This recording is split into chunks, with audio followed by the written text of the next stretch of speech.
Dr. Shabir, welcome to Let the Quran Speak. Pleasure to be on. It's so interesting, Dr. Shabir, because when Ramadan starts, it seems like it's going very slowly, right? And it's difficult. The first few days of fasting, you really feel it. But then suddenly it just speeds by and then it's over before you know it. Yeah. And then we wonder, we miss Ramadan and we wonder, okay, like how can we keep the spirit of Ramadan alive? So I'm going to pose that question to you, Dr. Shabir. What do we do to keep Ramadan alive in our hearts and minds? Yeah, so we should continue with all of the good things that we're accustomed to doing in Ramadan. Ramadan was meant to be as a training ground. It's meant to get us accustomed to certain deeds that normally we might have shrugged off, but when we were in the spirit of Ramadan, we were doing them. Like fasting is the big one here, because we wouldn't have probably fasted at other times, but we know that Ramadan comes about. It's the time of fasting, and we're fasting during the month of Ramadan.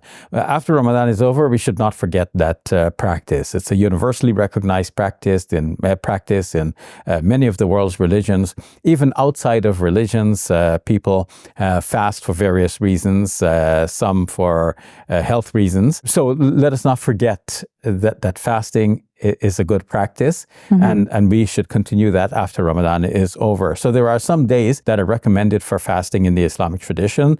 6 days out of the month of Shawwal, which is the month just following the month of Ramadan, is the month in which the day of Eid occurs. The day of Eid is the first day of the month, but we still have another 28 or 29 days to go. Of those, we can pick any 6 days and fast voluntarily. And it is even mentioned in Hadith that one who fasts the 6 days, it will be for that person as if they had fasted like all their lives. And probably what is meant here is that you fast 30 days of Ramadan approximately, and then 6 days of Shawwal.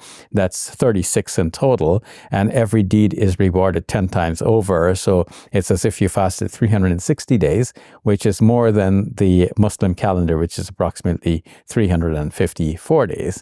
So, in terms of reward, you will get rewarded by God as if you fasted continuously. And then in each month, it is recommended to fast on the 13th, 14th, and 15th. These are called the white days. It's when the moon is full. It's just a way of remembering, like it's in the middle of the month, because people didn't have calendars like we have now.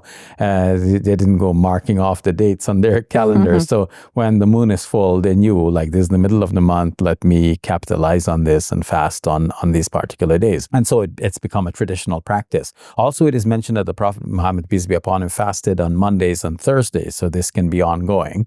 And then soon comes, after Ramadan, another 2 months, comes Dhul Hijjah. That's the Hajj month.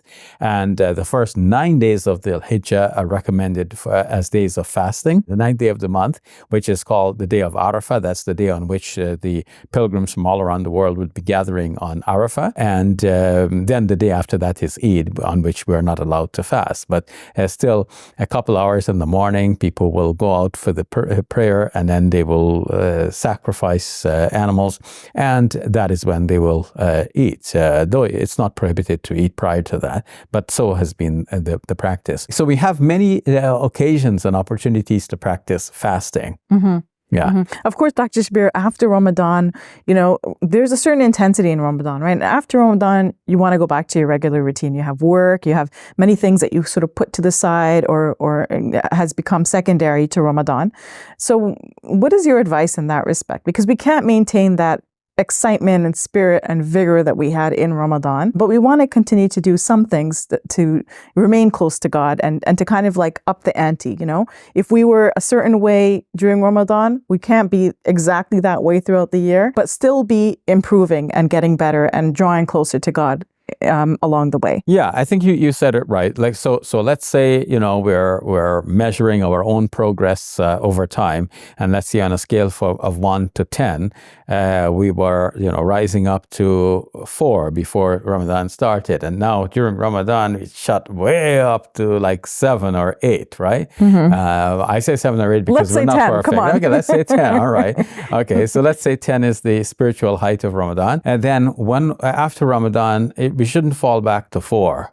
And, horror of horrors, it shouldn't go down to 3. Okay. But let's make it 5, at least this year. And then next year, We start with 5, we shoot up to 10, and then when we drop back down, we drop back to 6, right? So year after year, we could be, getting higher and higher, even on our own measurement. We're not judging anyone. We're just taking stock of our own selves. So one of the ways of taking stock of this is think about our dedication to the Quran. Ramadan was the month of the Quran. It's the month in which the Quran has been revealed. So we recited the Quran a lot. We went to the night prayers of Ramadan. We heard the Quran being recited. In many mosques, the whole thing has been recited from cover to cover from memory, from the memories of the individuals who lead the prayer.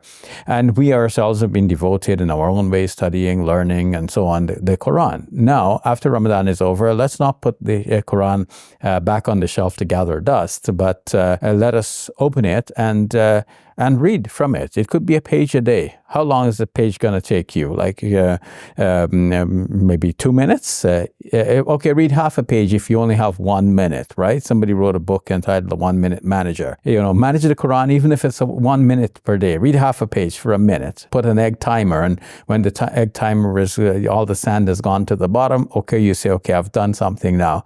Keep it for tomorrow. Next day, turn the egg timer over and read the Quran for that time. You can't go wrong. Just before leaving for work, you read the Quran. Do it a little bit at a time, but consistently so. We spoke about standing up for prayers during the night. Well, let that not be only a Ramadan practice. We know that there are 5 times daily prayers that are required of Muslims. Let us be consistent in doing those. And beyond the requirement, let's do extra voluntary prayers, because it should be something that we're doing out of the love of God. It shouldn't be something that we're doing only because we're obligated to do. Okay, charity was a big one in Ramadan. Let us not forget charitable endeavors. And charity is not only giving of our money, but also giving our time and our expertise. If you're a doctor, think about offering your free medical services for people who are in need, and so on. So let us continue with the spirit of Ramadan after Ramadan is over. It's meant to be a training ground. It wasn't meant to be like a one-stop and keep going as if nothing has changed. We need to show the fruits of Ramadan after Ramadan is over. Thank you for that, Dr. Shabir. You're welcome. Tired of seeing how Muslims are portrayed in the media? You can help. Support Muslim Media Hub, the first of its kind to empower young people to produce content for film, TV, and social media. Be part of our journey at muslimmediahub.com.